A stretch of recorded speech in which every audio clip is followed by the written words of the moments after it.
So good morning, good afternoon, and good evening po sa lahat. Welcome po sa aking YouTube channel. At sa mga bago po sa aking YouTube channel, welcome po sa inyo. Ako nga pala si Third Mate Teodoro at gumagawa po ako ng mga videos tungkol sa pagbabarko at iba pa.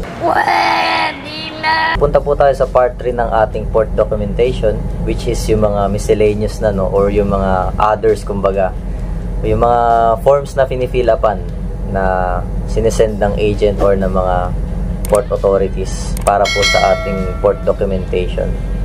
So, ito mga mga forms na ito, usually ang mga hinihingi lang dito is yung mga details ng barko or yung mga particulars ng barko, yung mga dates ng issue date and expiration date ng mga ship certificate, which is makikita nyo dun sa part 2 ng ating video na diniscuss ko, yung mga required na ship certificate. Kailangan familiar kayo sa ating mga ship certificate, yung location niya, kung saan siya nakafile.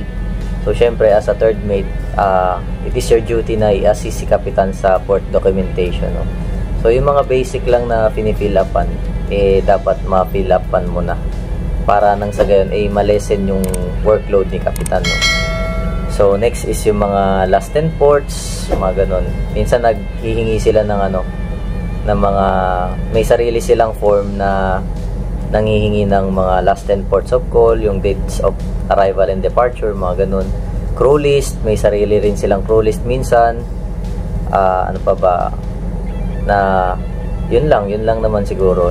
Yung iba sa mga na quarantine, COVID-19, mga ganun, mga forms nila. Pero usually, ang pinaka magagamit nyo dyan sa mga forms na yan, as a reference, is yung inyong ship's particular, yung inyong ship certificate, at kung meron kayong tinatawag tayong updater sa barko, nandun na lahat. Nandun na yung lahat ng kailangan mo sa ating port documents, such as yung crew list, last 10 ports, NDH, meal list, at iba pa. So, lahat ng nasa updater, mga info, andun na lahat sa updater na tinatawag. Or basta kung ano man yung tawag nyo dun. Sa amin, ang tawag namin updater. Andun na lahat yung mga kailangan ng third mate, So, yun ang mga kadalasang pinakakailangan lang natin. So, yun na nga, na-discuss na natin yung mga kailangan na port documentation ng barko pagdating ng puerto. So, unang-una dyan, yung mga piniprepare ni third, yung mga crew list, last 10 ports, etc. na nakalagay sa updater. Tignan nyo na lang dun sa previous videos natin yung mga sinasabi ko. Usually, nakalagay yan sa isang Excel sa updater. Next is yung ating mga ship certificates, tapos lastly yung ating mga yung mga miscellaneous or yung mga forms na pinifill-upan ng barko para sa puerto. So paano mangyayari niyan ngayon, paano ang sequence niyan sa pagpe-prepare ng port documents? So ngayon explain natin. So unang-una niyan, magpapadala yung agent ng email sa barko kay kapitan. So, next naman, si kapitan, i-relay niya yung information dun sa kanyang mga officers, especially sa'yo, sa third mate, na ito yung mga kailangan natin sa pre-arrival ng halimbawa na lang Indonesia. So, magpapadala si kapitan. Merong kayong pinagsasave na isang folder na dun nilalagay yung mga pre-arrival nyo. So, lahat ng mga kailangan dun sa email na yun, sa pre-arrival na pinost ko, yun yung iyong i-comply. So, i-ready mo yun as third officer, syempre. Duty mo yun na i-assist si kapitan sa port documentation. Ulit-ulit kong sinabi sa mga previous videos. So, after mong ma-prepare yun, ang pinaka-una dyan is, ang pinaka-technique dyan, ang unang-una dyan is pipilapan mo muna yung mga kailangan, yung mga miscellaneous na forms, yung mga kaya mo lang na fill upan. So, magagamit mo dun yung ship's particular, yung mga details sa updater, mga details dun sa ship certificate, yung issue date sa expiration date.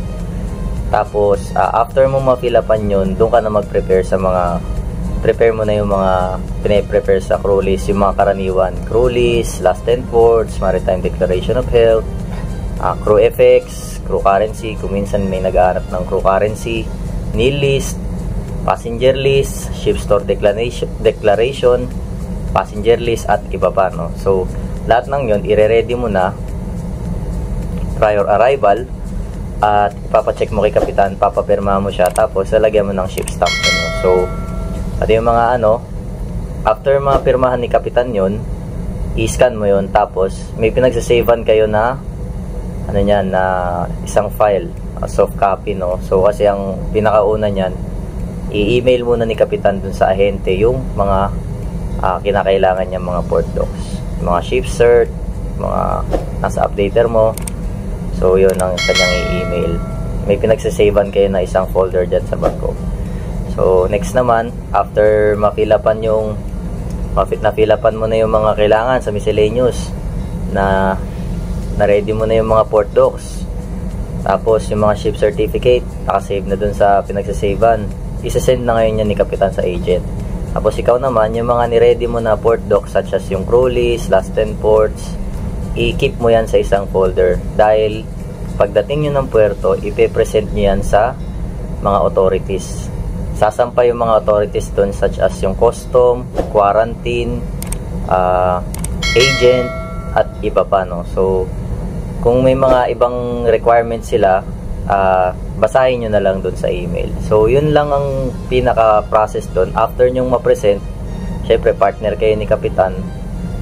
So yun na, okay na, ready na kayo, mag-grant na sila ng free pratik, and then waiting na lang kayo for berthing prospect, no? So yun lamang guys, and maraming salamat po sa mga nanood ng ating munting video, no. So kung may nakalimutan man ako, pasensya na kayo.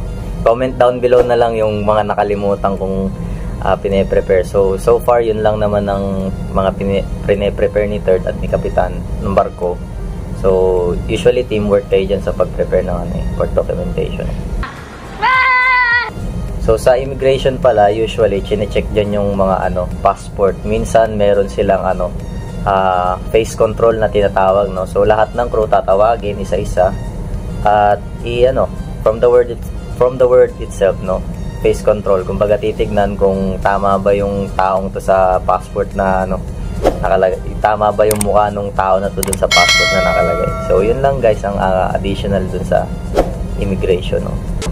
So yun lamang guys, and I hope na may napulot kayo dito sa maiksing video na to, no. So maraming salamat po sa pag-stay tuned sa aking YouTube channel, and kung meron pa kayong mga tanong regarding sa pagta-third mate, pwede kayo mag-comment down below at susubukan nating sagutin yan on the next video, no. So salamat po guys, and God bless.